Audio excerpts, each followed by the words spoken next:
అన్నా చేసిన విజ్ఞాపన ఏంటి? ప్రభువా, నువ్వు నన్ను జ్ఞాపకం చేసుకుని నాకు ఇచ్చిన బిడ్డ నేను నా కొరకు వాడుకున్నయ్యా, నీ కొరకు నేను ప్రతిష్ఠిస్తున్నాను, నీ సేవ కొరకయ్యా నీకు సమర్పిస్తున్నానయ్యా.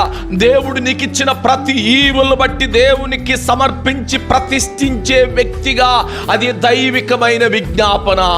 ఎప్పుడైతే బిడ్డలు లేరని ఎంతకాలం దుఃఖపడిందో, ఇచ్చిన బిడ్డను బట్టి హన్నా గారు ఏం చేస్తుంది?